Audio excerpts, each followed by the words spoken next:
شد عزمي يا أخي، ضع يديك في يدي، أقبلت العشر فهيا نجتهد فيها سويا.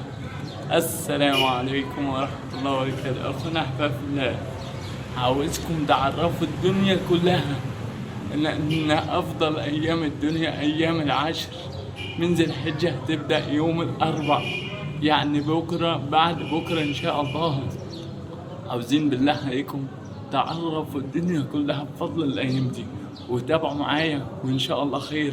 ومعلومة بسيطة برضو، إن اللي هيضحي السنة دي يحاول يحلق قبل أيام العشر، سواء حلقة شعر أو نتف إبط أو حلقة عينها أو قص أظافر.